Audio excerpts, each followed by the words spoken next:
in this video we are going to talk about the new changes to the highway code which are due to take place at the end of January 2022. Now, these changes will more than likely affect the theory test, although this is not confirmed, and it will probably affect the driving test. Although I did speak to a test centre manager yesterday, and so far they've not received any guidance, and he's actually advised his examiners not to change anything as yet. So I will update you when I hear that those changes have been implemented into the driving test as well. Now, the three changes are H1, H2, H3. They've not been given sort of any coding yet for the highway code, but they are the highway code. They are not going to be put into the Road Traffic Act. Now, what does that mean? Is that they're not actually going to be law. They're advisory. Now, the highway code, and some of you may know this, a lot of people don't. The highway code is not the law.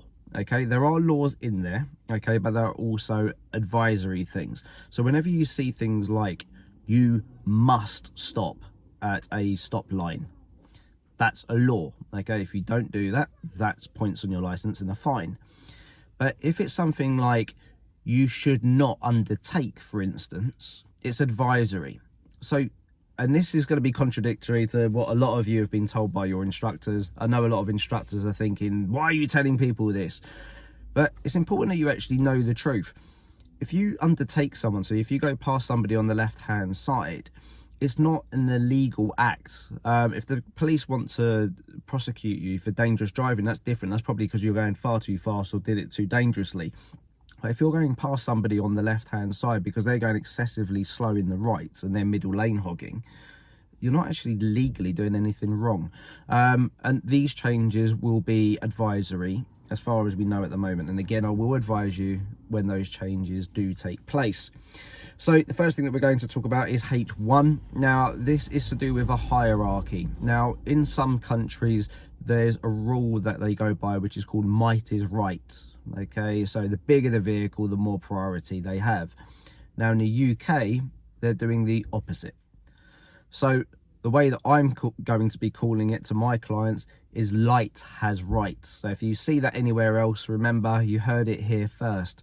Light is right. So the smaller the vehicle or the person, the more priority they have. Now, what that basically means is that you have pedestrians at the top of the pyramid, followed by cyclists, then horses, then motorcyclists, cars, vans, trucks, coaches, things like that. Now, this is more of a thing when it comes to insurance, really. So it makes bigger vehicles look out for one another. But also when there's shared road space, it means that the bigger vehicle must give way or yield to the smaller vehicle. So for a good example of that is where you have some shared road spaces where you have cyclists and pedestrians, for instance. Cyclists have a responsibility to look for the pedestrians. Now, the way that they've worded it is those in charge of vehicles that can cause the greatest harm in the event of a collision bear the greatest responsibility to take care and reduce the danger they pose to others.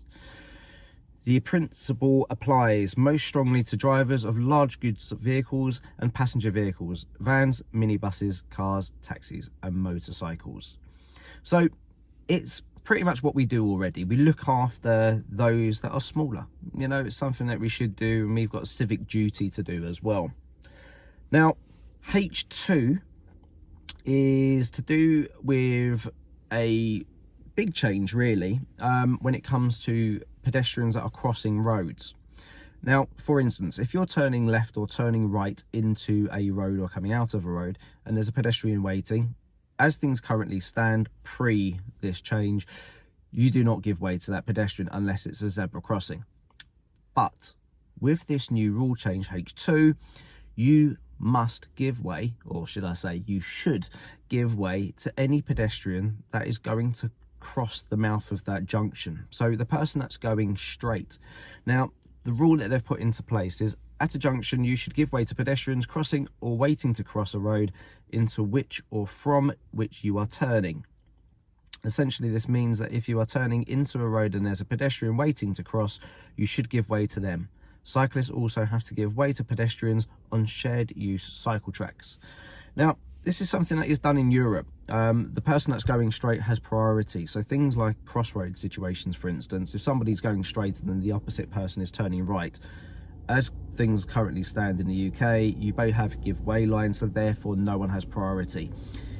Now, this change, if they word this slightly differently, they could also sort of incorporate the priority when it comes to crossroads. As things look at the moment, it doesn't look like that's going to be the case, but again, I will update you with that. But if you're turning into a road or coming out of a road, a good way to think of it is the path from one curb to the other, treat it as a zebra crossing. So if somebody wants to cross there, let them cross, okay? Obviously look well in advance because you don't want a sudden break. Now the last change is H3. Now H3 is, again, I'm just going to get the old specs on, is an update where you shouldn't cross cyclists, horse riders and horse-drawn vehicles. So what they've basically put is that you shouldn't turn at a junction if doing so would cause a cyclist or horse rider to stop or swerve. Instead, you are advised to wait for a safe gap before turning in. It's what we already do. Now, it's a bit of a weird one, that, because it's even in the highway code already, that you shouldn't overtake a cyclist and then turn left immediately in front of it. So I don't really get why they put that one in. I really don't even know what to say about that. It is something that we already have to do.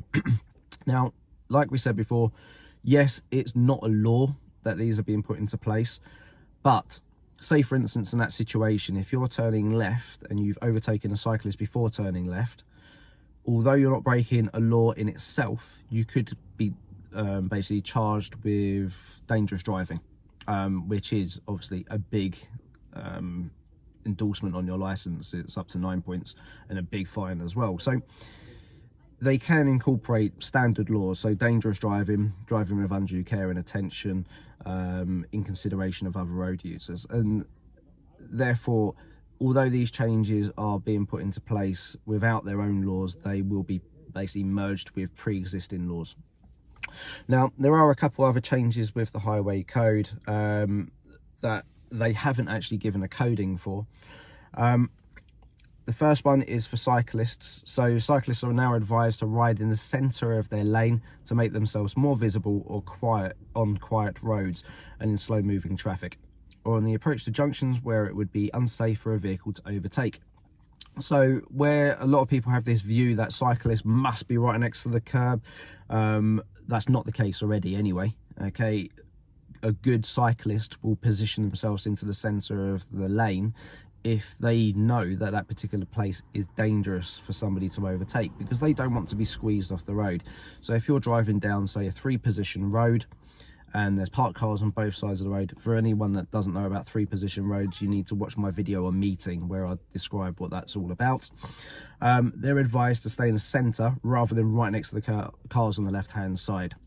You've got to think, if somebody opens their car door in front of them, and it does happen, I've had it happen to me where somebody opened the car door and I literally cycled straight into the side of it. Not the best moment of my life, but for their safety, they're going to move across, and they're now advised to do that in the highway code. And the other thing as well that they've been advised to do, let me just quickly find this, so bear with me. Yeah, is to do with basically moving across. So if they know that they're going to be causing traffic behind them, so again, this is for cyclists, then they're advised to move across into a safe space when it's safe to do so, to allow the traffic to pass. So that is a bit of a change, because again, it is advising cyclists to do that rather than just basically going on their own back. But remember, this is not law. So if anything changes, I will keep you updated. I know this is a bit of a long-winded video, just hearing me talk, so I apologise, but it's things that you really do need to take into consideration, because this will change the theory test and the driving test more than likely. If you do have any comments, please put a comment in the comment section below and I will get back to you as soon as I possibly can. And as always, please, if you haven't already, subscribe, like, share like crazy. It'd be massively appreciated. Stay safe.